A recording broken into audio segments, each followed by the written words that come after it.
if they wish to. So with that, we shall start the Health and Wellbeing overview and scrutiny today, the 5th of October, at about 1:05.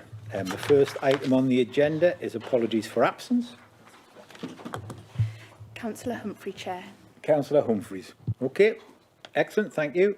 The next are the minutes of the previous meetings, the 18th of August and the 31st of August. Are you agree I sign them as a true record? Great, Move thank you. The next is disclosure of members' interests. You don't have to disclose anything you already have on the form, so there doesn't seem to be anyone indicating, so that's excellent. The next is the forward plan, which I don't think there's anything on there for us, is there? No, so if you have got an issue with any of that, then take it up with the portfolio holder or the chair of scrutiny that's going to do it. The next is the minutes of the Health and Wellbeing Board. Does anyone have any comment about that? Well, this is going well so far, isn't it? Excellent. And then we're now at 6, which is the COVID winter plan. And we have the Health Trust. And if you wait, I'll find the page. It was going to be someone, and it's now Alison Rain and Simon Eaton. Is that correct? The floor's all yours. Thank you. Yeah. Sorry, also Laurie from the CCG. Hi. Welcome all three of you. Can everybody see his screen?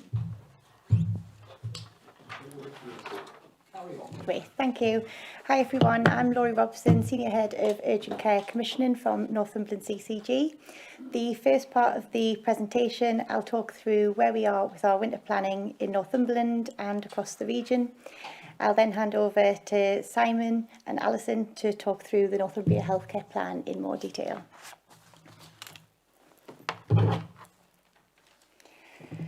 So after reviewing our winter plan for 2021, we held an August event with our regional partners. This was to help shape and adapt our plans as we move into this winter coming. The partners included the acute trusts, primary care, local authority colleagues and ambulance trusts. During the event, we discussed key risks linked to reduced capacity in workforce as staff face another pressurised winter and absence levels remaining really high. We discussed primary care workforce capacity being compromised by further work on the vaccine booster programme and social care capacity being reduced by more job opportunities in the seasonal and hospitality sector. We acknowledged the early signs of seasonal flu, RSV and norovirus, placing pressures on the services before we have our winter mitigation plans fully embedded. Acknowledging increased COVID levels impacting on inpatient and critical care admissions and infection prevention control measures impacting on bed capacities. We also took into account the possibility of the elective recovery programme being stalled further due to increasing winter pressures. Our plans are now in development, covering 4 key priority areas that NHS EI asked us to prioritise and very much links to the risks that I have outlined. Last week we had our follow-up event, which allowed us with our regional partners to further test and sort of challenge our plans. We have a local event coming up next week with the intention that our plans will be ready for October. Our primary care team continue to work with PCNs to understand local pressures, normal service delivery and COVID and flu vaccine planning. We've further developed our monitoring engagement with practices since last year with the local authority dashboard in place, situation reporting and mutual aid arrangements across the county. Focusing on ways to improve access, we continue with our face-to-face appointments when required, but not wanting to lose digital and telephone alternatives where appropriate. We've also got our extended access appointments running 7 days a week to support delivery of the COVID and flu vaccine. The COVID and flu vaccine plans are well underway. For COVID, the focus will be on booster vaccines for vulnerable patients and vaccinating younger cohorts of patients for the first time. We'll have no issues with PPE supplies this year, but we'll continue to monitor that. And the flu delivery is actively managed by the Northumberland Collaborative Programme, with the initial focus being on health and social care workers. Again, to improve access to GP appointments, our community pharmacy colleagues continue to offer vaccines for both flu and COVID. And we have NHS 111 working directly with pharmacy to treat patients with minor illnesses and patients who require repeat prescriptions. Streaming in 111 continues to be a key component of our COVID response. It gives us the ability to direct patients to the correct level of care and signpost them away from ED when the location isn't appropriate. It protects the EDs from overcrowding, keeps patients and staff safe. So in August last year, we launched Talk Before You Walk, which was part of the NHS 111 First programme. And this really gives us the opportunity for patients to have a conversation before presenting at services. The national message is still very much 111 first. However, we recognise there is huge pressures within the service, often leading to patient delays. It is something that we are working with the North East Ambulance Service to ensure that capacity to the service is maximised and patient delays are minimal. In addition to the 111 First programme, we've been selected as a North ICP to form part of the Further Faster programme. The North ICP is a pilot site, and this is very much around speeding up the transformation of the 111 service. So it aims to offer various digital improvements that will improve patient journeys. And it's also linked to the acute services as well. So within the Further Faster programme, we'll be looking to put kiosks at the front door and encourage rapid access to same-day assessment services within ED. We've continued to increase our clinical assessment service capacity. So this is really trying to broaden the access to clinicians that are currently available within the 111 service.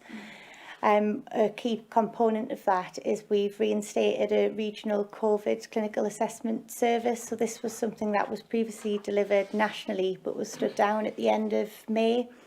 As a result of that, it's impacted on the North 111 service. So that is going to create additional capacity now that's back in place. And we continue to manage the ambulance arrivals across trusts with the intelligent conveyancing process in place and key mutual aid arrangements defined. So there is a big focus around this nationally and regionally, but very much around ensuring crews can get back on the road and to patients within the community who are still waiting a paramedic. We also continue with our pilots that were launched pre-COVID. So we have the discharge pilot that is running currently out of NSEC to ensure that patients can get out of hospital quickly. And we also have the Berwick Community Paramedic pilot continuing to run. I understand this was interest to overview and scrutiny, so once the evaluation is concluded, we'd be very happy to bring that back for discussion. The other key piece of work continues to be with our local authority colleagues around discharge processes and a particular work stream linked to mental health pathways to ensure that process is as smooth as possible. I'll now hand over to Trust colleagues. Thank you. So, thank you. I'm Simon Eaton. I'm the Business Unit Director for Medicine and Emergency Care, and with Alison, Deputy Director. So the hospital context is that our activity levels have pretty much gone back to where they were pre-COVID, and they're starting to even look excessively. They've been going up over the years, and we're just getting back into that pattern. So just the numbers and the acuity of patients is right back up there, which is causing us stress around actually getting access to the ambulance corridor into emergency services, emergency department, and across the hospital services. But I guess the key message we want to put is that actually, it's very much a whole systems response. So it is about how we can avoid admissions or get people to the right care in the first place, and expedite discharges safe and avoid readmissions, and how the whole system works to deliver that we need to think through. That was the wrong button to press. Which is the right? Have I just turned it off or? Oh, okay. I'm glad it's not just me. Okay, so that's one. Okay, I should have been prepared. So, so the plan, as we're going to put it from the trust, is thinking a bit about these things really. I mean, I know you've seen the slides in advance, so but the various bits and bobs. In terms of the assurances, in a sense, it is a well-rehearsed issue. We've been through winters many times over the years, and I guess the key message is that we are going to try some well-trodden paths, but we are aware that the complexity and the uncertainty is a little bit more than it's been in previous years. The key is going to be maintaining the well-being of our workforce and the workforce outside the hospital as well to deliver this. We're in pretty much the best position in the country, both around our emergency activity and our elective activity, and we want to try and maintain that as best as possible, try and get that balance right and not turn one off for the preference of another. Obviously, we've got certain pressures around COVID and potentially flu. We'll need to see how those two things play out together, but this does have an impact on flow. Quite rightly, we're trying to avoid crowding people into spaces, avoiding them being in the wrong place, and make sure they're getting the care and care that they need. We have always had a very strong focus on length of stay and trying to optimise that, and I guess we're very aware of the pressures that exist in the community and in social care and availability of packages of care, and that's something that we all very much need to work on to try and make sure that we can safely discharge people to ensure flow. We have increased our bed numbers in general. We've got an extra acute ward at the Northumberland that's opened, and we are looking at trying to manage our bed bases at all the other space sites in the community hospitals. There are obviously some refurbishments going on both at Berwick and Alnwick currently, which is having a big impact. We can update on those if need to.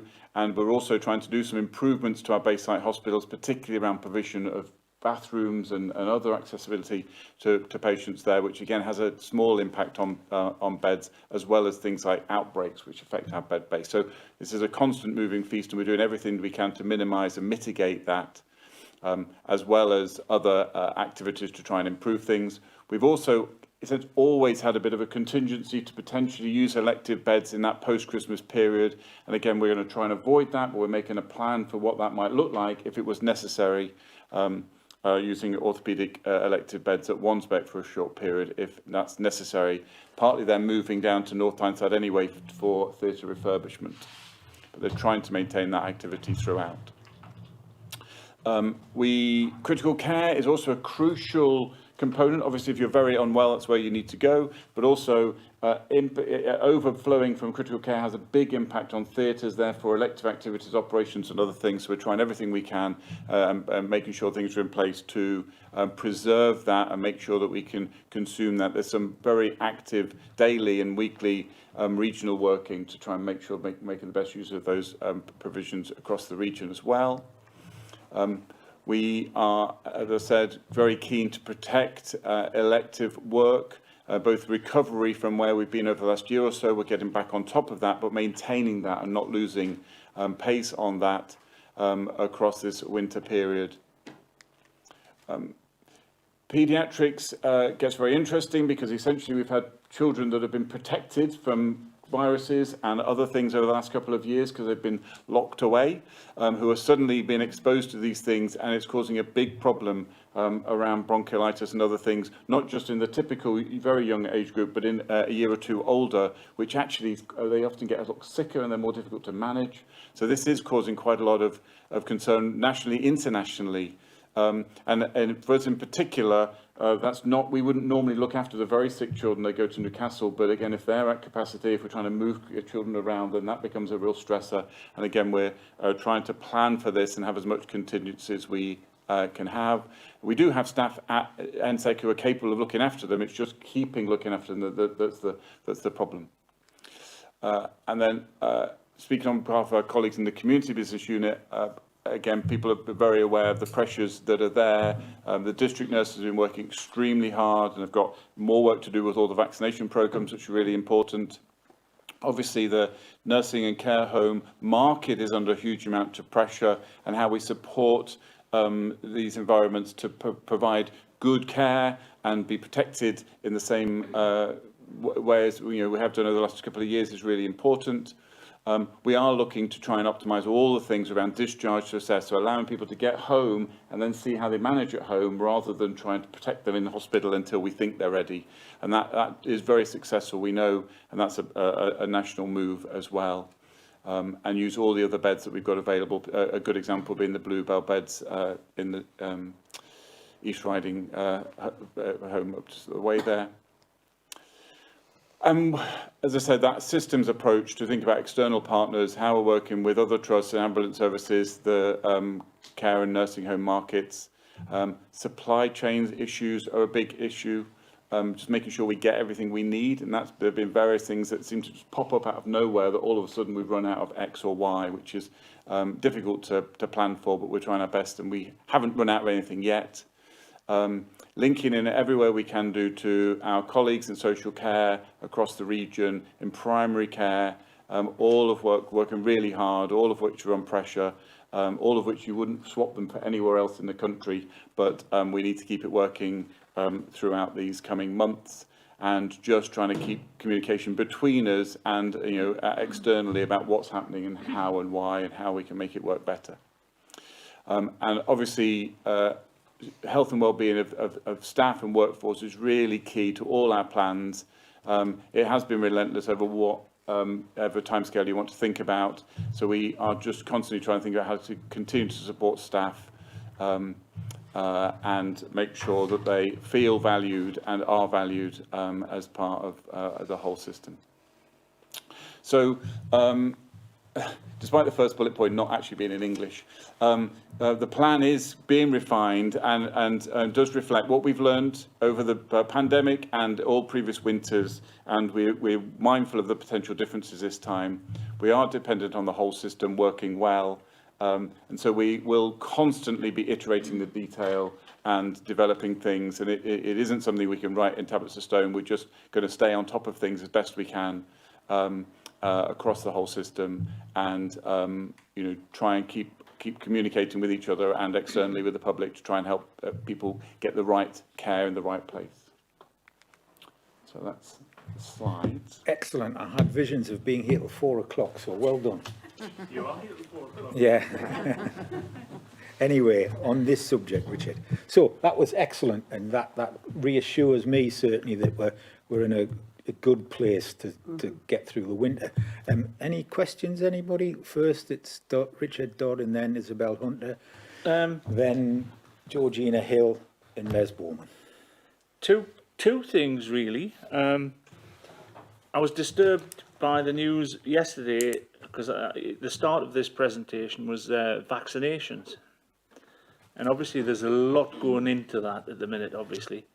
And it was obviously Gateshead yesterday where there was demonstrations. It's on the news today. It's on the Look North about some of these wonderful people that's handing out misinformation. I'm giving you the platform to come back. There was shown disfigured children and all that to these children. I'm chairman of the safeguarding, and I have a concern. I have a concern that there could be the wrong type of, not that these are the right type of people, but some wrong people disguised in there, using this as a platform. Anybody want to comment? Because if I see them in this county, I'd be very, very upset. Can I respond?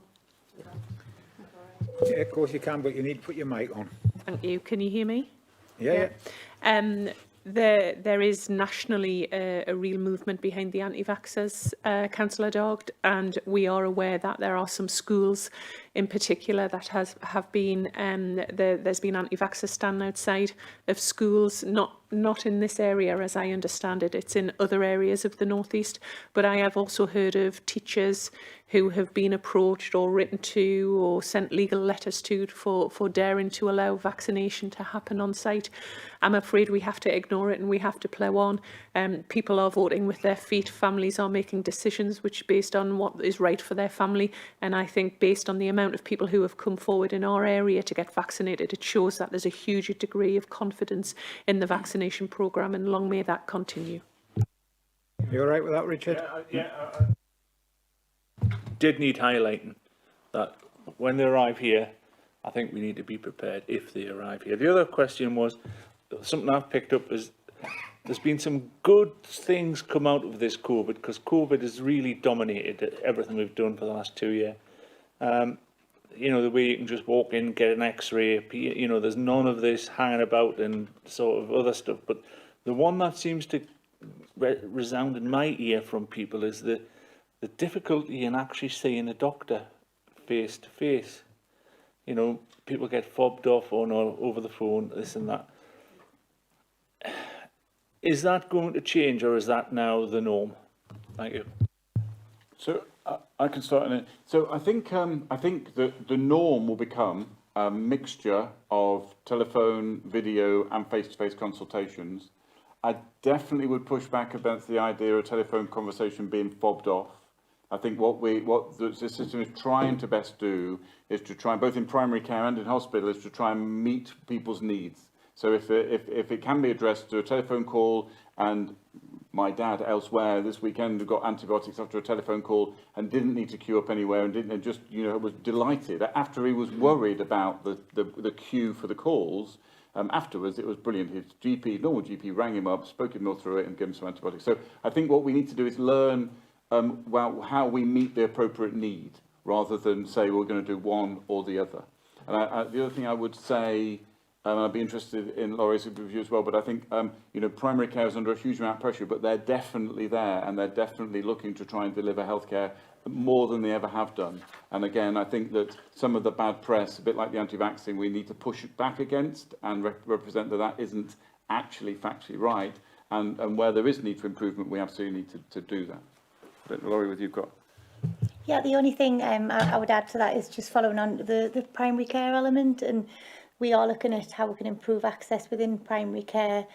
Certainly when I'd mentioned there around pharmacy and just ensuring that actually people are using the GP appointments for the right things. So we are looking at access. We acknowledge it's a national issue and a local issue. All right, Richard. Yeah. Councillor Hunter. Thank you, Chair. First of all, congratulations to all the staff that's worked so hard since March 2020. I think we all recognise they've worked through difficult situations, and I think that needs to be congratulated. One or two questions. The winter pressures, I know that you're trying to be as organised as you can, but you know, the national presses keep saying that the flu is going to be a lot higher this year than it's been for years, because especially last year. It's how organised can you be, especially for the capacity in the hospital as well as the ambulance, because coming from the Berwick area, the ambulance has got a fair distance to travel, and it's I know that the ambulances shuffle up as hours leave Berwick, but it's that turnaround time by the being sorted the patient, take them down the road and get, you know, access into the hospital and then back up.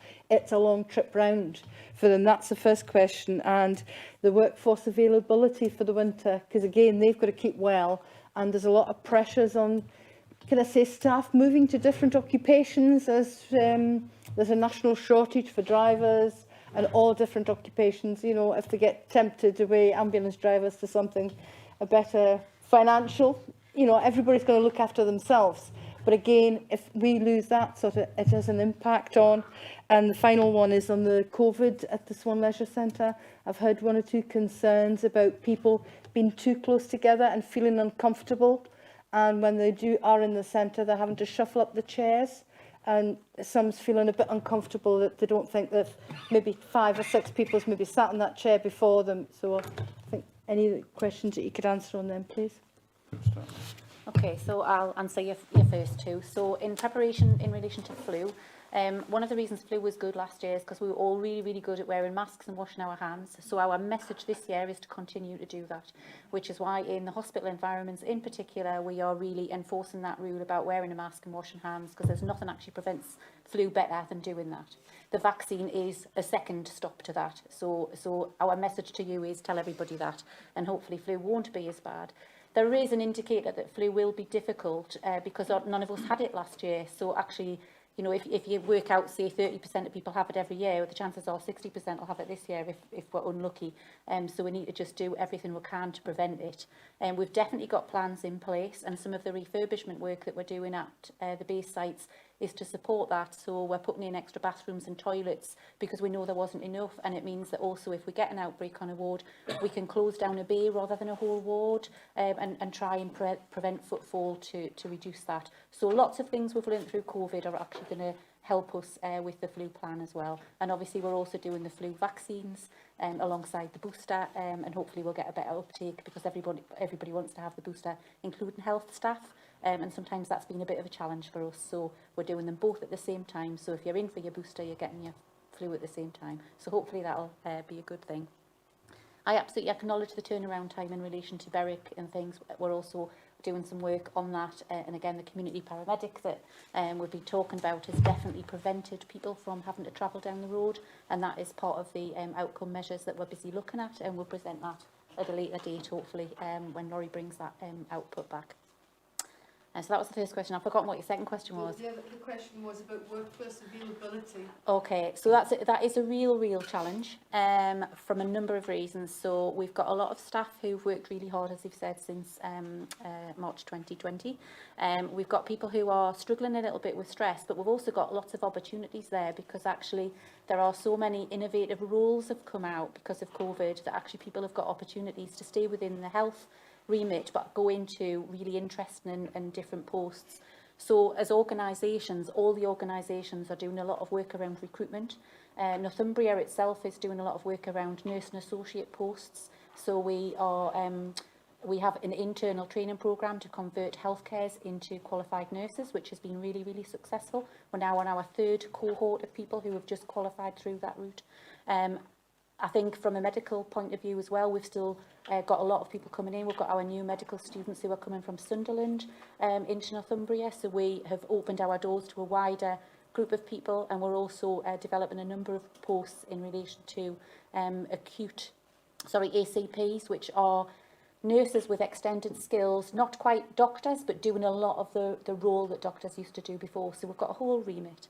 The problem is we're all fishing from the same pool. So NIAS are after doctors, primary care are after nurses, you know, everybody wants the same thing. So it's a great actual opportunity for people to come into the NHS and have an opportunity to look at a lot of different roles. So we're doing a lot of work with our schools, with our apprentices, putting out apprenticeships to get new types of roles in the organisation. And I think all the organisations are doing exactly the same, and trying to give some of the jobs that traditionally a nurse would do to someone else, to allow the nurse to do only what a nurse could do. Likewise, a doctor will only do what a doctor can do, and we're just trying to be a bit more innovative. But it is a challenge. I'm not going to pretend it's not. From an organisation point of view, we're all doing lots of things about supporting our staff. We've got psychology input, we've got our health input, we've just done gift bags to reward everybody. We're trying to acknowledge the stress everybody has been under, but it is really difficult. And to be fair, we've not had a summer. So normally, you know, we have a little bit of downtime over the summer. We haven't had that. It's felt like winter for 18 months. And we're just acknowledging that with staff. And I think that is half the battle. And it does make it hard because they know they've got another 6 months of that to go before we're going to get any light. But we're just doing everything we can to make them, well, they are valued, but actually give them the message that they're valued. Our staff awards programme's still been ongoing. We're just busy ramping up the comms around that, just trying to reward people for how hard they have worked. Because actually saying thank you and saying well done and saying you've done a great job goes a long way, you know, more than anything else. And it's lovely to hear your message as well, and we'll make sure we pass that back. And just on the final question about the leisure centre, I think that we need to just keep reminding everybody that the restrictions haven't stopped. We're now at personal responsibility. So actually people are right to move their chairs and separate themselves out and say, I'm not comfortable going to watch the Bond film this weekend, or I want to still wear my mask in the co-op. And we need to protect those people from not getting ridiculed in that, because they're actually right. And everyone else is just carrying on as before and all sitting in the pub and carrying on is really scary. But, you know, if people do want to get back to some degree of normality, then we can't stop them. Our biggest challenges are thinking about Christmas parties, because everyone needs a bit of a celebration coming up, but we also need to protect the whole shifts from not going off at the same time, and just kind of deliberating that out is going to be really challenging for us. But it's right both ways. But we just need to keep going with protecting ourselves and each other with our vaccinations, with our masks, with our hand washing. These are the measures that actually make the difference. Can I just finally add to that, just to provide some further assurance to a really helpful responses. We've got one of the lowest staff turnovers in the NHS, and that is testament to both the geography that we operate within, but also the support that we provide to staff. We are constantly recruiting at all levels, all different types of roles. So if you know of people in the community who are looking for work, I would urge them to go on to NHS jobs. There are jobs there for everybody, and we're always looking to recruit. Lovely, thank you. Isabel, was that you done? Thank you, Chair. Excellent. It's Councillor Hill, then Councillor Bowman. Thank you. We had a conversation before the meeting started with the problem, and I'm sick of saying it, and I'm sure you're sick of hearing it, and everyone's been saying it, and Councillor Dodd mentioned it, about the difficulty of getting a GP's appointment. And I have residents telling me this all the time, and I've had a family member who's been trying to get through to speak to somebody for 2 days, and they just can't. And I'm just thinking, the overall, and obviously this isn't directed at you as an individual, so it's not even directed at the NHS up here, it's directed across the country, but I'm actually thinking, is there overall conclusion that there is that the NHS can't cope? And if there is a spike in COVID, and by the way, party conferences are a super spreader event if ever there was one. You know, I mean, I really think if so watch what comes out of Manchester. But, you know, if there's a spike of COVID, if there's a bad flu, I think Isabel mentioned that, there's talk there's going to be bad flu if there's really bad cold weather. So things are going to get even worse. So the fact if the NHS can't cope, then obviously that's a huge risk to public safety. And therefore, if there's a big problem, a very serious problem, is this being, first of all, acknowledged and addressed properly? And I suspect the conversations you have behind closed doors, what you can say in a public meeting, but are different. But could you give assurances that you're taking this really seriously? Because, as I say, the NHS can't cope. And I'm looking at, you know, some of the things you're talking about is sitting down with staff having tea, coffee and biscuits. You know, and these communication with patients. I'm looking at this one. Do your bit, don't just turn up to A&E. You may be redirected to alternative services. I mean, anyone reading that, they might think, well, that's a good idea. If I turn up, I might actually get to speak to somebody. So what assurances can you give around that you're taking it seriously, that I don't think the NHS can cope? It could get worse. And is the response adequate? So I think in terms of, seriously, I would absolutely 100% reassure you about that. In a sense, you know, they're in our care and we want to do the right thing by that. One part of that is both a public and a NHS responsibility to make sure people are using the resources in the right way. So I think it is a really scary thing that people that, oh, just go down to ED, the emergency department, because they'll just see me. And I don't mind waiting 4, 5, 6 hours, whatever else, I'll get sorted out. And actually that is somebody that's potentially in the way of the person with a stroke getting seen and getting managed, you know, who does need that urgent care at that particular point. So that's part where the communications are there, just to try and make sure people are using it properly. I think I go back, I mean, I'm a doctor, I'm not a GP. But I have had lots of conversations, have got ongoing conversations with GP colleagues. They and the practice staff, they are there. They don't quite recognise this business. So I tried on the phone for 2 days and didn't get a response. And I think sometimes I don't quite know where that is, but it's, you know, they are there, and they are wanting to be helpful and provide the care they always did. And again, I think part of it is reassuring people that if they use the services right, they will get the right kind of response out of it. But I mean, that's not really. I mean, obviously the communication is really one of the things is part of it. Of course, it's part of it, but there's a lot more going on here, and it is when any time there's a big problem and there's a system problem, you need to review what's going on, and not a denial. Well, it almost sounds like a denial. I mean, we know what residents. I mean, of course, we know residents who'd ring up with a cut finger or just a cold, and I know there's obviously cold circulating and so on. So obviously, there's not much you can do to prevent that. But time and time to getting people that ringing up and they just want to speak to someone. And if you're not feeling very well anyway, you don't really want to wait hours and then you go on to 111 and you end up doing what you're told not to do, googling the symptoms.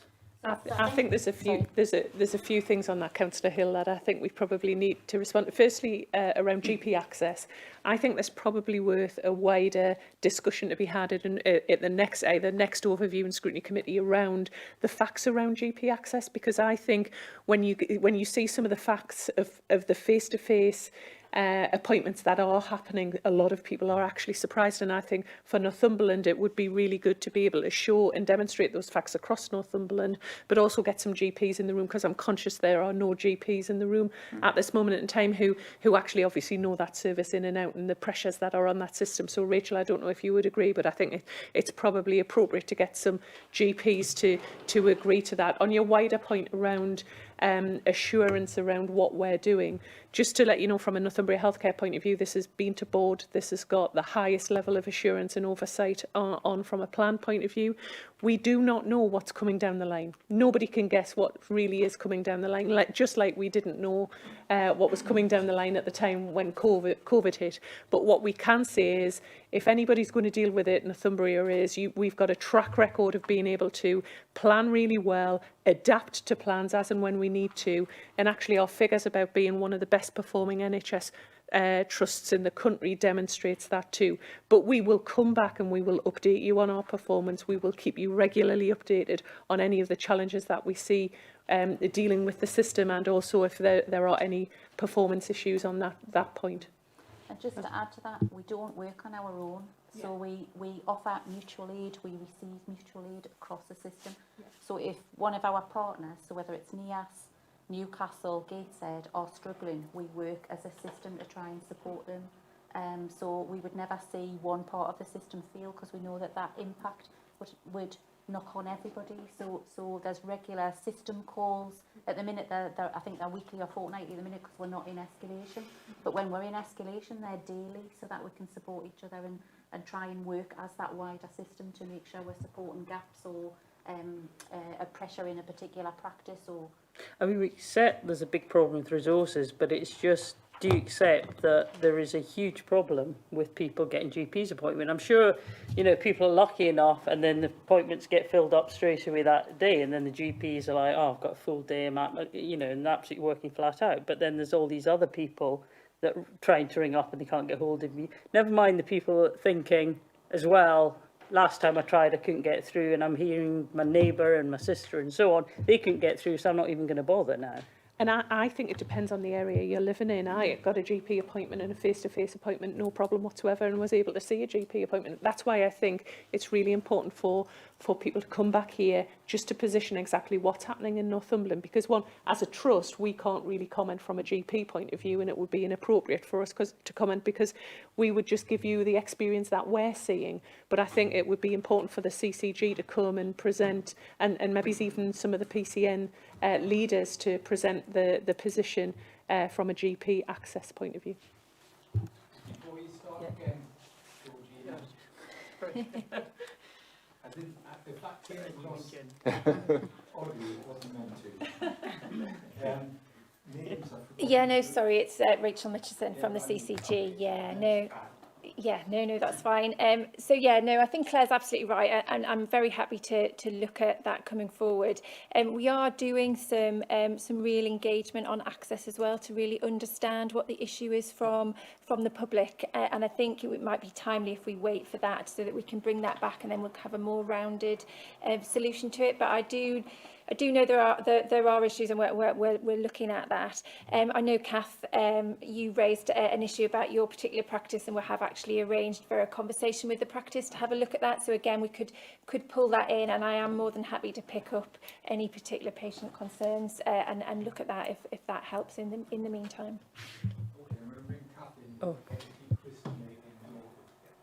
So I did wonder, and sorry, Derry, because this is bringing you into it, whether or not what the Healthwatch view was in relation to this. So on a, not that we're going to get personal about GP appointments, but I actually prefer being able to have a whole telephone conversation. It means that I don't have to miss work or you know, battle with an appointment system. But I did wonder about what the feedback to Healthwatch had been, or if there had been any feedback, and whether or not you were doing a piece of work that might help to assist the OSC with that, with understanding that. It's really timely because that's what I'm going to talk about in about 5 minutes, hopefully. So thank you for giving me... Derry, Oh, sorry. you need to put your microphone on. Oh dear. And you need to be... I've been told I'm not loud enough. And you need to be speaking into it rather than kind of waving about. Not loud enough. No, thanks for that, Kath. It's really, really important. And I have to say that in our annual survey, which if it's not already landed on all of your desks, let me know.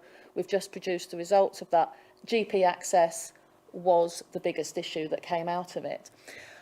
But what I want to do is set that within a context of that people's feelings overall about services was that they were satisfied with services. And I think it's important to set that. But there is an issue.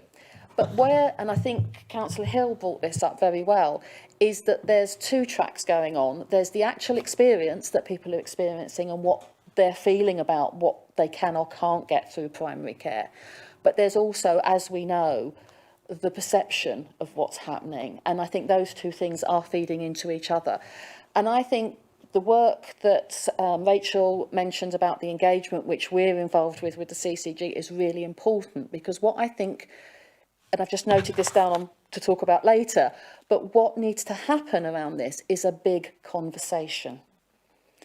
Because, and again, going back to what Councillor Hill said, it can't be a thing of just doing a presentation or giving information about what is happening if people don't feel it and don't feel they get a chance to actually engage with it. So that's why the engagement that Rachel spoke about is so important. But there needs to be a conversation where services and primary care listen to understand rather than respond. And I think, you know, we obviously, that is basically what we want to do and why we're involved. But I think that's the issue. And I think if we can come out of that with a better understanding on both sides about what is happening, because I think the thing that worries me is this perception that GPs aren't seeing patients when people are seeing GPs. So it's about how that the actual reality of what people are experiencing and their fears about what is happening are addressed. And I think a big conversation about that, which brings in all of the things that Claire just mentioned about, you know, the facts, the figures, the whatever, but also feedback from patients about, and I think it was what you said as well, about what people's expectations are and what they want to do, because I think that is part of it, because we are still in that cultural mindset of what a GP appointment is. And I think unless we have a conversation that starts to address that, then those other things are there's going to be a longer time lag before we see that as part of the solution. So I think that's my answer, Kath. I hope that helps. Okay then. So I think at some point we're going to have an item on the agenda specifically about GPs and appointments and all that. And I think Chris has written that down. Is that you done, Councillor Hill? Excellent. Thank you very much. Councillor Bowman. Once again, I follow on because my question was related to that conversation that's just been had. Prior to COVID, the winter of that year, I went to A&E and I had to wait 4 hours to be seen to. In the meantime, I saw a lot of unwell people there, and the place was packed. And as the room emptied, I was the only one left there. It was a long night, a lot of pain, and the service is really good, but obviously the time element was a concern to me. I've never forgot that experience, because that pain that I suffered was intense. And I'm sure that there are a lot of residents who've gone through a very similar situation, packed A&E, and you know, back in those days, people went to the A&E because they couldn't get access to their GP. One of the things that I've been able to identify is that if you are at work and you need to see your GP, it's very difficult. And say that even if you work hours that are not 9 to 5, it can be really complex. GP surgeries are, in my view, are not up to standard for modern day living. They are a service that's provided, but not in correlation to the way that the working world is working around them. So it might be fine for pensioners, it might be fine for mothers at home, but it certainly isn't fine for people who are going to work every day, have to take time off work to go and see the doctor, the dentist, and even sometimes the opticians. So my question is about the primary care service. Are we going to see a change in the attitude of the primary care service to fit the society that we live in? Wow, that's stunned everybody into silence. Does anybody like to try and answer that? I guess, I mean, we've acknowledged that no one's here from primary care at the moment. I think the stunned silence I have about the question is I'm not quite sure I recognise the need to change quite as dramatically as you're inferring. And I would go back to this idea, my contention that I think primary care are trying really hard to deal with an increasing demand. And back to the question about, can the NHS cope? No. Will the NHS cope? Yes. We are way beyond the resources, but everyone's doing their best to bring things through. I think, not wanting to divert the question too much, I'm going to divert the question, you can take me back, but I think what we need to do is make sure this isn't just about GP practices. It's not just about, I'm sorry about your experience in our ED department, which is a long way. Again, I would go back one hand and say that we know that our 4-hour target wait is the best in the country, but we also know that there are times when we are getting to that and longer, sadly, for some people, and we're doing everything we can to reduce that. But again, as we've gone through the plan, the increasing the beds, making sure we're utilising the beds, making sure people can get home in a timely way, to get their package of care, the support or their care home, whatever they need, trying to avoid people coming to the wrong place in the wrong time, making sure the right people in the right place is all part of the whole system approach to making sure that each of us, whether we want a phone call to have a conversation with our GP to get those antibiotics, and again, I'm going to give a personal story. My dad yesterday, I don't want to speak to my GP, it'll take me ages. I asked him to persevere. 2 hours later, I rang him. Yeah, I spoke to the GP. The GP I know, I've already got the antibiotics. I've been down to the pharmacy. He's as happy as Larry. So he just needs a bit of encouragement to use the system. It's just elsewhere. But, or whether it be the person that needs ED, absolutely we're there for that. Or whether it's that person that wants to get out of hospital, we just need to meet all those needs. And I think I wanted to try and, but we wanted to try and present some confidence that actually we have a robust plan to be addressing those things as best we can. Did I divert your question? Yeah, carry on, yeah. The force of the question is obviously A&E is under pressure because people are turning up and they phone 101, yes, they get advice, but it's 7 o'clock in the evening. They're feeling unwell, so they take it upon themselves to go to A&E as opposed to phoning up the GP the next morning. And that was the case, wasn't it, before COVID? My question is I know the GPs are limited to so many hours, but they're not inconsistent with the way the people are living, going to work. And people have been working, you know, thousands of years. It hasn't just happened recently. But what has happened recently is people are taking it upon themselves when they think they can't get an appointment at the GP, they'll go to A&E. So that puts pressure on the A&E. So why don't we tap it at the source? The problem at the source is the GP. The GP service, why can't it not be 24 hours a day? Can I just feedback on this question? So in relation to what you'd said there around calling 111, so the 111 service will continue to develop with the national message being 111 first if you haven't been able to access an appointment via your GP. So the work within the 111 service is around ensuring patients can get a booked appointment.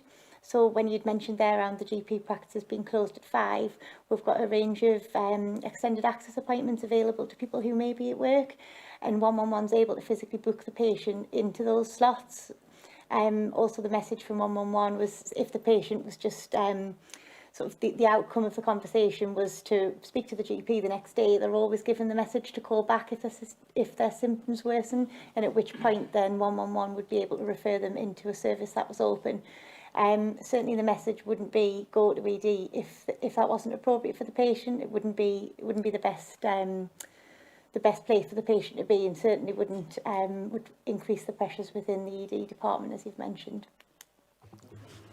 I think your point is actually linked to the work that Derry and Rachel was alluding to as well. There's a broader conversation to be had around accessing urgent and emergency care services and primary care services, and I think we've been talking about it for some time really. We know that there are too many people access services when they've had too much to drink, for example, and there's personal responsibility linked to all of this too. And that's a national debate that needs to be had. But notwithstanding that, I think some of the things that you've raised earlier, Councillor Bowman, is something that needs to come out from that big conversation that Derry referred to. Okay, Les? Yeah, thank you, Chair. And it's a conversation that needs to be had.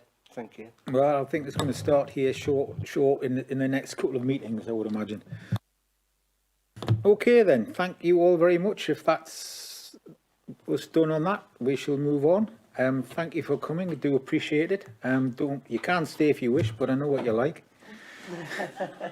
So it's been a pleasure to see you, and look forward to seeing you again soon. So the next thing is Derry Nugent. Yay! And this is the Healthwatch Northumberland annual report with 2 other things attached to it. And so Derry's going to talk us through it at a decent pace. And we then can ask questions. Excellent. Carry on, Derry. Right, thank you very much. Thank you as ever for the opportunity to present the annual report from Healthwatch. And can I say today is going to be at a pace, and if you want to get the full details, then obviously the report, which you should have all had a copy of, is there. But also come along to our AGM. Details on the screen. The 4th of November, we're going to be online again, so you don't even have to take your slippers off. You can come along and talk to us. But what I would ask you all to do is to encourage people in your wards to come along and hear what's going on, what we've done, but also what we're planning to do in the future. So details are up there. We're very pleased that Councillor Patterson has agreed to open the event for us with her focus on adult care, and also that the main topic of conversation is going to be the Recovery College, which again, when we're talking about all of the issues around mental health, is absolutely vital. So I'm very pleased that we've been able to do that. So do come along to our AGM this year. Whoop. How do I get back? Is it going up? Don't ask me. I think it is up. Yeah. How do I get back up? Can you? At the top. No. Oh, it was so nice as well. I wanted my second slide. I don't mind going on my third slide because it's quite a pretty one. I was getting over and anxious with that, wasn't I? Gone back up? There we are. Thank you very much. So, 2021, this is 20 and 21, that's the year that this covers. Obviously, it's been a year like no other. And to sum up the year, what I would say is that what Healthwatch Northumberland did during that year is the same as everyone else. We simply carried on. We carried on with our information and signposting services, which is one of our statutory duties, that's one of the things that by law we have to provide. And I'm really pleased that over 8,000 people accessed our COVID-specific information pages on our website. And over 260 people attended our online events and forums. Now, the difference that those things made are that at a time of disruption and change and uncertainty, people had the opportunity to access information and therefore the services that they needed. And I think it absolutely encapsulated what Healthwatch Northumberland is about. And listed on the screen there and in your pack are some of the highlights of the things that we did, amongst many others. But they are some of the things that I would highlight. The only thing that's not there, and you'll see in the report, which is a piece of work that we were particularly pleased and proud to be involved with, was that we worked with Northumberland County Blind Association, working with their staff and volunteers to make phone calls to people with sight loss across the county, who, because of the services not, and activities not going on, were experiencing loneliness and isolation. And I'm really pleased that the feedback we've had about the impact those calls had on people with sight loss really did make a difference. So I was really pleased that we were able to do that with the County Blind Association. But coming out of last year and back into this year, and it is about, right, okay, where do we start? What do we do? And everyone, the phrase is everyone about going back to the office. Well, our office is Northumberland. Our office is the county. And we said the first thing we wanted to do was to get out as soon as we can and start talking to people. And that is basically what we did. And those pictures on there are basically what we've been doing all over the summer and continue to do now. We led the way, really, in terms of re-engaging with the public. We've bought ourselves this lovely new gazebo, which we're very proud of, and other health watches across the country were coming to us and saying, you've started going out again. How do you do it? What do you do? Now, obviously, there were huge risk assessments in place. We made sure it was all done safely. But we prioritised getting back out and listening to what people were saying. And if you look at the top right, the top picture in the top right corner, I'm particularly amazed by that photograph. That was taken last Tuesday when we had a full staff board and team away day at the Sill talking about health and wellbeing. And that is Tim in that picture, who's one of our engagement officers, who had his phone on all the way through. And in that photograph is actually talking to a member of the public who wanted some information about something. So wherever we are, you can contact us, even though we're standing on Hadrian's Wall at the time.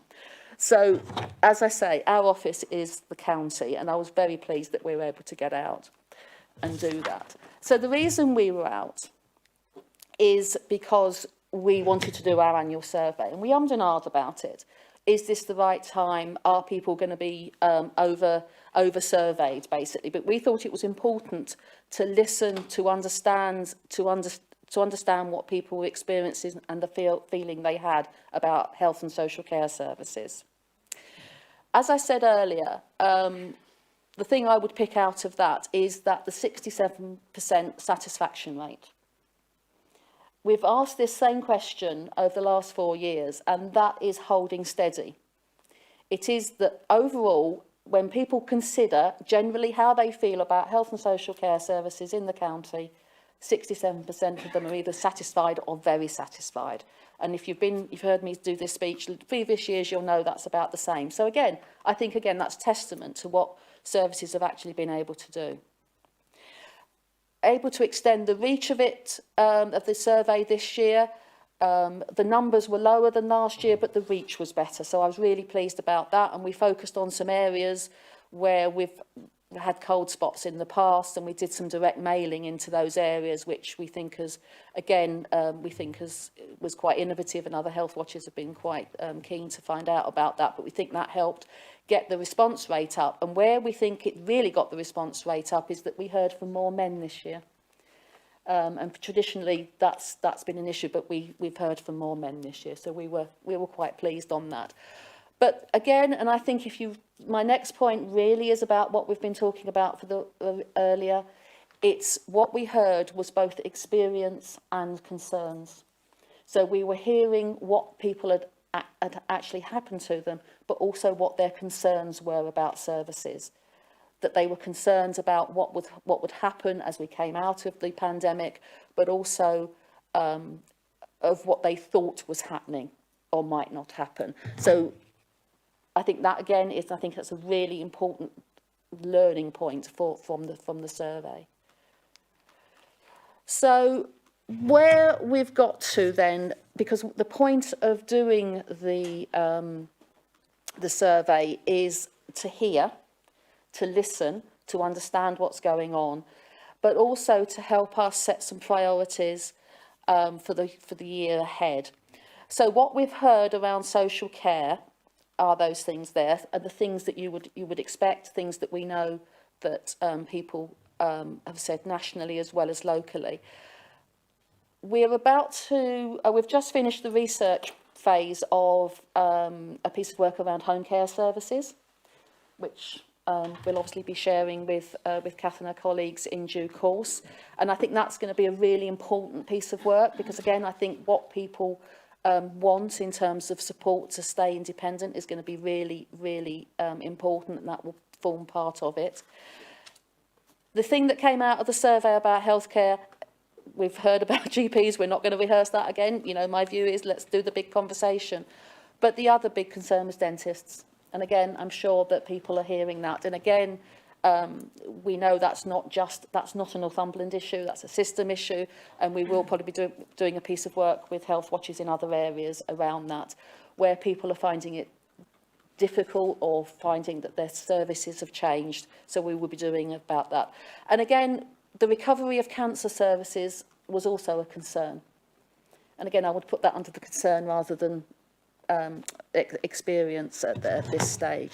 So that's the things we heard, and that's how we've actually distilled those down into our priorities for next year. Also, I should say for the next year. Those are the things that we're going to focus on. Dentists and GPs. GPs were already engaged with the CCG around that, and as I say, dentists, we're going to work with NHS England and other Healthwatch colleagues on that. Mental health services, we've produced a report recently about young people and mental health services.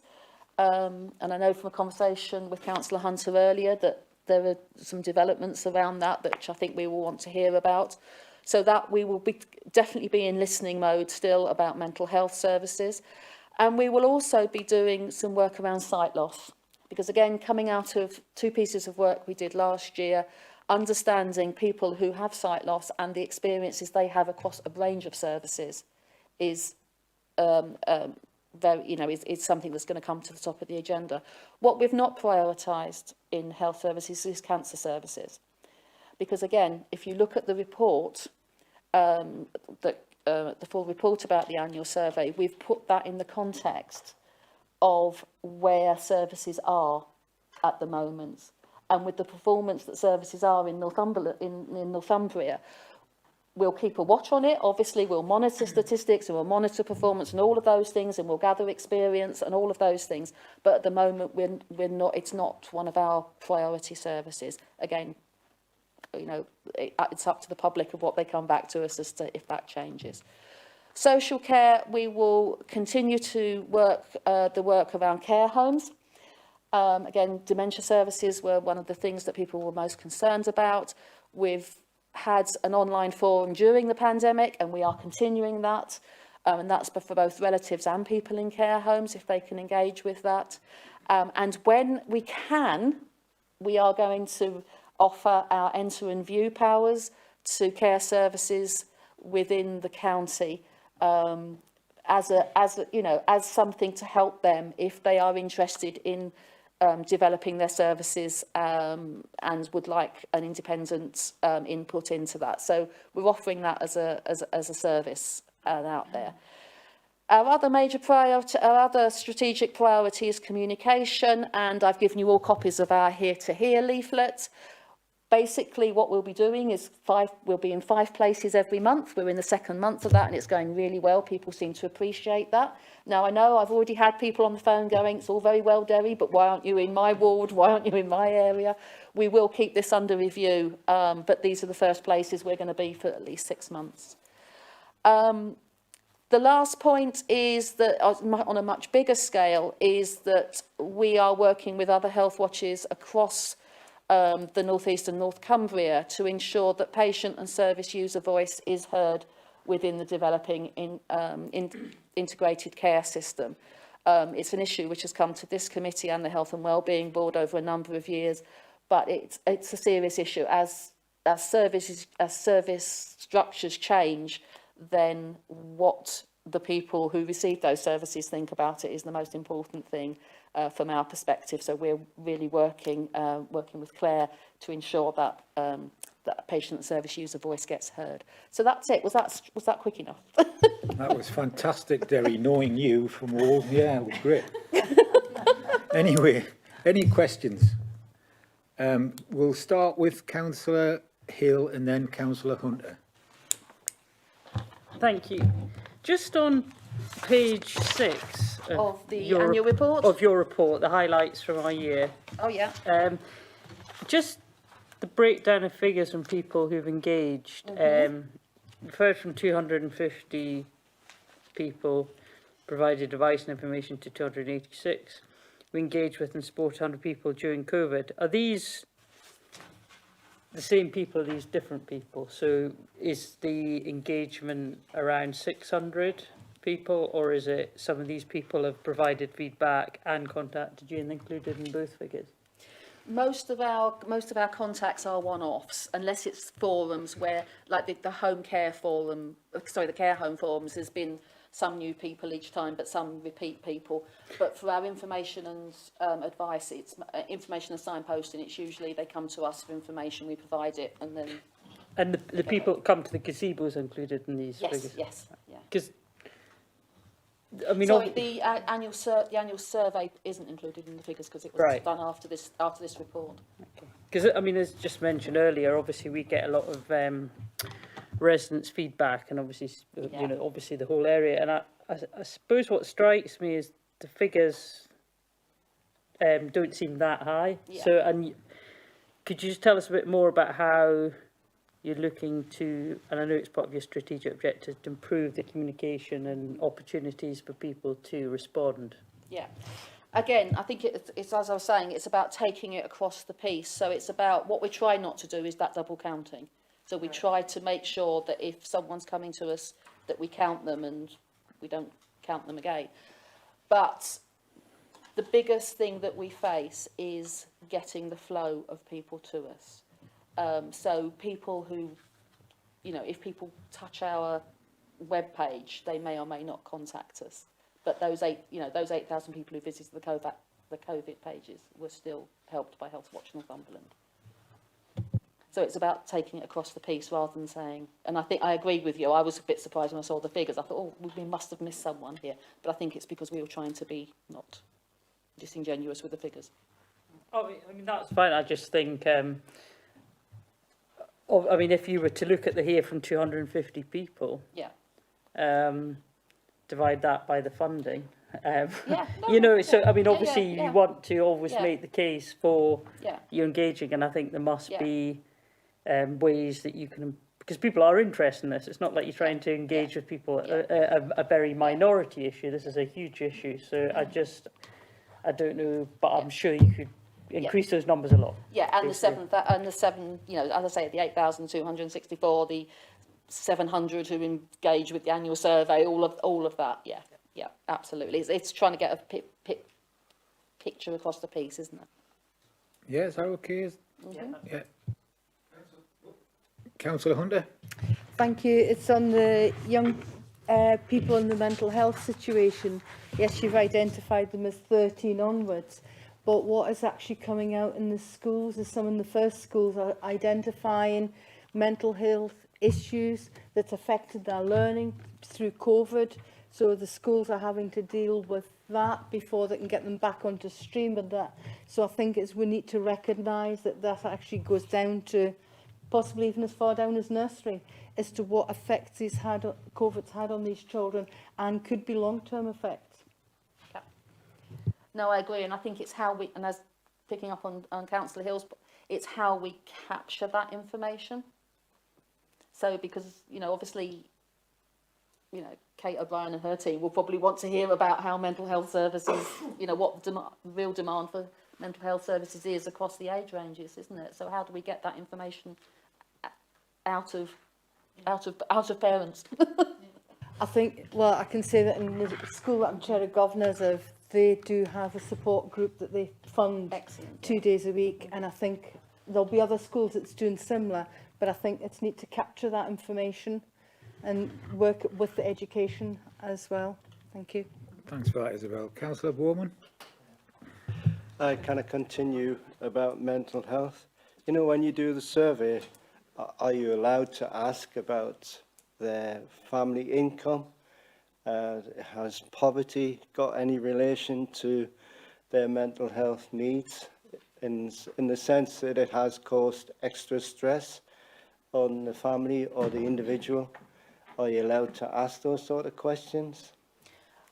We don't, because we wouldn't see that as part of our remit. I mean, obviously, as part of a conversation that we would have with an individual about their experience of using the services, obviously, on a human level, people will share things with you, but that's not necessary. That's not some information we would seek as Healthwatch. Can I come back on that one? Of course. It's just that I'm aware that during COVID, people have been stressed financially, and they're being pushed into mental health needs because of that stress. Now, people think it's because the isolation, loneliness, that sort of thing, but it can actually be the financial aspects to it. Child poverty, for example, touching 37% of child poverty in one spec. So when you relate these sort of facts, surely that has some bearing on the mental health of a young person. Just wondered if that was, if you had the capacity to ascertain that sort of information. Obviously, you've done surveys yourself in the past, and you know, it comes what earning brackets are you in, male, female, and so on. The earning brackets that you're in, you know, and you can decline to answer if you wish. I just wondered if that was of any benefit to show that poverty is having an impact. Okay.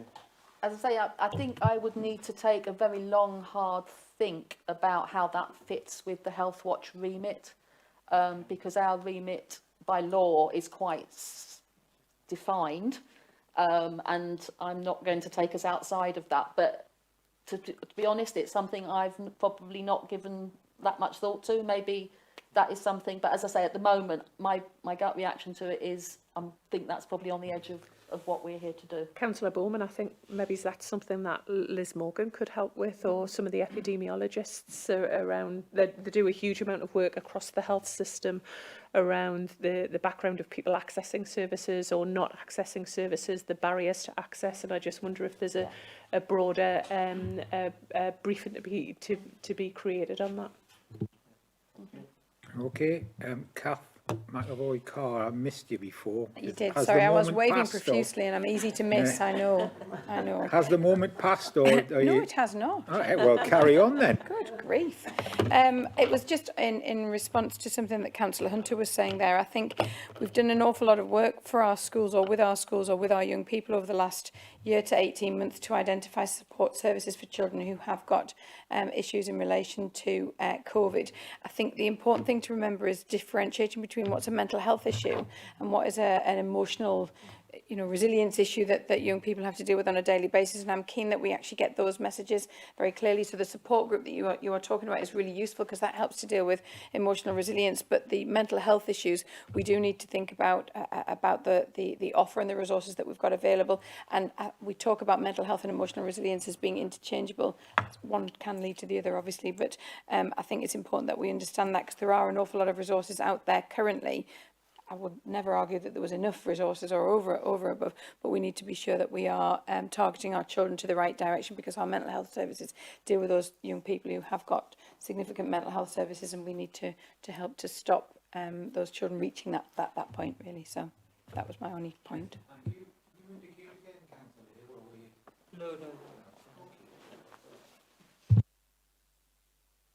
I just had a couple of things, if I could ask. During your presentation, you mentioned the 67% of the people that think the service was good. Well, that means a third of the people think it's not. And I was just kind of, you know, I'm a far more pessimistic person than I am an optimistic person, and perhaps I would have said that 33% of the people weren't happy rather than 67% of the people were. And I was just wondering, you know, a third is a lot. Two caveats always about the annual survey. It's a self-selecting sample. Right. And it's a snapshot. So you've always got to think about, you know, the people who were motivated to respond, and what might cause people to respond. But that's why we started asking that question, the single "how do you feel overall" question, just to sort of like to benchmark it, really, because it's otherwise, you're right, it's very difficult. So how you feel about the other third is probably a question for the service providers and commissioners as well, I would say, as to how they feel about that third. As I say, we as Healthwatch will report what people's experiences or what people feed back to us. And 2/3 of people at the moment are saying that. But yes, obviously, as Healthwatch, we would like them all to be happy, but that's not the situation. Okay, so kind of carrying on from that, you've kind of started, through COVID, you've gone to a different way of connecting with people. You haven't been in tents or clubs, or you've been online, basically. So has that changed the demographic of who you've actually engaged with, do you think? Yes, I think it has actually brought us into contact with people who wouldn't necessarily have contacted us otherwise. I'm thinking about the care home forum, particularly, where certainly working age people who are concerned about residents who are in care homes in the county, so they're relatives, but they don't live in the, you know, the relatives don't live. So I think it has actually brought people to us, and we've heard things that we wouldn't have otherwise heard, and it will remain part of our mix. Has it shifted the focus, do you think? I don't think it's shifted our focus, because our focus will always be ensuring that people can contact us and tell us things in the best way. But it's what I think it has done is strengthened our ability to engage with people. So, you know, it's alongside being in the tent, it's alongside stuff on the website, it's, you know, it's all of, you know, telephone service, as I say, it's a new string to our bow, and it's not one that we're going to get rid of. And it's brought us young people as well, because we had a young people's takeover of our various social media as well. Well, that's kind of one of the things I was going to ask you about, actually. But the way things have changed have made you engage with younger people. But what about the people that aren't tech savvy and who used to turn up? How have you managed to keep in contact with them, or have they just sort of fallen off the edge? No way. I mean, I think, and if you look at the annual survey report, you'll see that the age range is still skewed upwards rather than downwards. And in fact, you know, we would like to even that out. So no, we are still hearing from people who are older and people. I mean, So how have you managed that then? The annual survey, it was literally getting out on the streets. Right. And that's what I mean, is that is why, for us, it was so important. It wasn't about going back to the office, it was about going back out into the communities, out onto the streets. Chair, can I? Yeah, of course you can. Sorry, Richard. I think, I mean, it's well known that you are you'd be 2/3 empty or whatever. I'd be 2/3 full. You know, I always take the positive and this, and you take it completely different. So if you filled the survey in, it would be unsmiley faces, mine would be smiley faces. So going back but I would be right, Richard, and you would be wrong. Exactly. I'll smile at that one. But what I would like to say is that, considering the 18 months of the year that we've had, to have a survey that said 2/3 were happy, I think that's fantastic. And yeah, I take the point about the internet, and you know, people have had to find a different way to reach out. And we had a Morpeth LAC committee here, and the police were here, and they said something profound that I hadn't really picked up about what people, you know, people rely, and let's face it, the world died last night at 6 o'clock or whatever for some, for 6 hours when Facebook went off. You know, so what's happened is the fact that people rely on what they hear via the internet, etc. And the policeman said, you know, suddenly there's a spate of emails going around, watch out for dog nappers. You know, dog nappers are in the area, they're going to nick all your dogs, keep your pets at home. And it's probably come from Surrey or Suffolk. And it's come to somebody up here who's shared it, it's been shared umpteen times. Is it the same in health? It obviously must be when we go back to the anti-vaxxers who believe everything. You know, has the internet been a wonderful tool, but is it also a mischief maker for your organisation? I think for our organisation, it is a really important tool, as it is for all of us. It does enable us to get information out. But Councillor Reid, yes, we are, the reason we're doing this is the very reason, is because, you know, we want people to not feel that you can only talk to us via Instagram or Facebook. So, yeah, we're not going to not do that. And we're not going to not answer the phone. So keeping the phones on through all of this was like our #1 priority, because that was how people were going to get to us. I think just...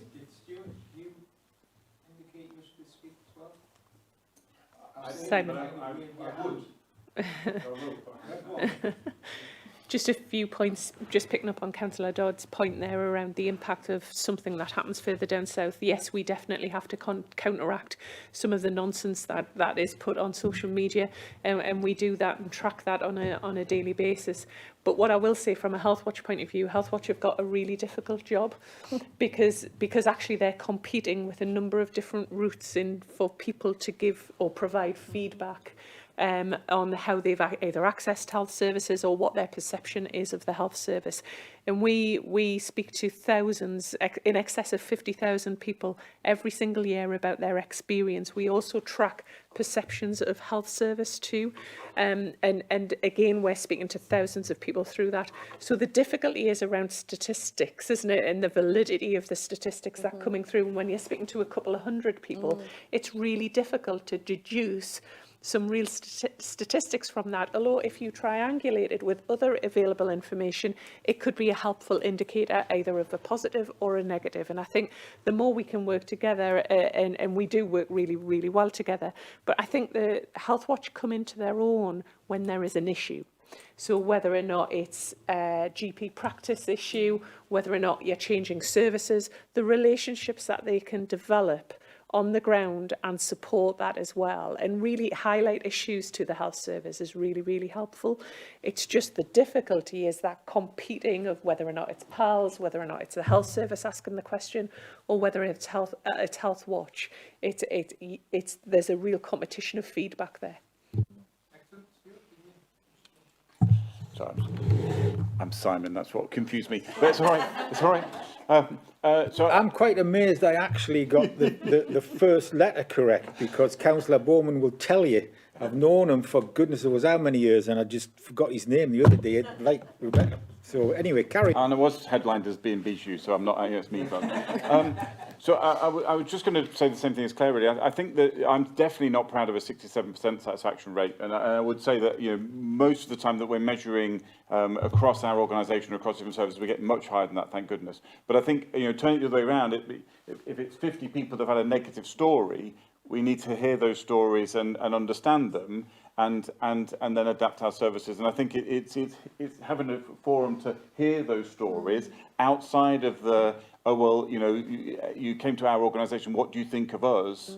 And hearing them in that neutral venue, that I think is really, really important. That's the whole triangulation thing. So, really, forget the 67%. We just need to hear the good stories and keep doing that and do more of it.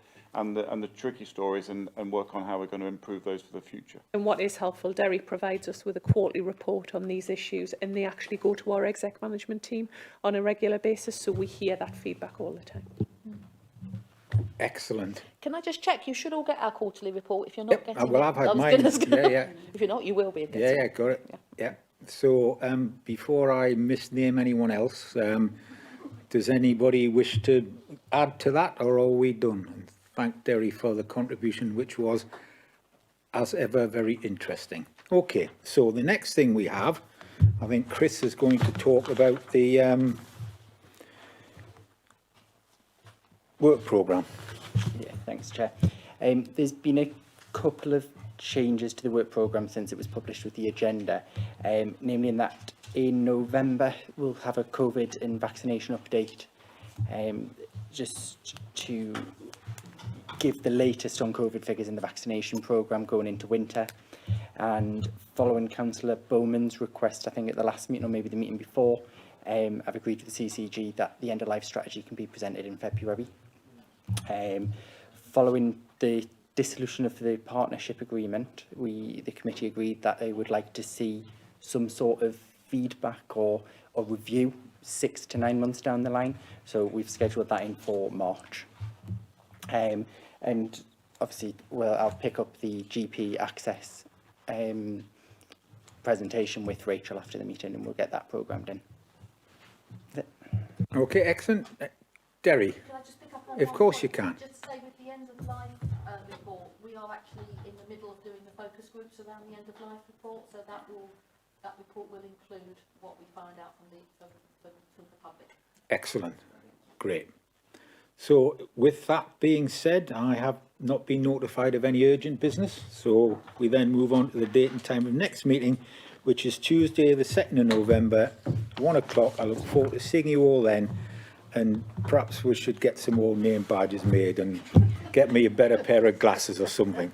Anyway, take care of yourselves. See you soon.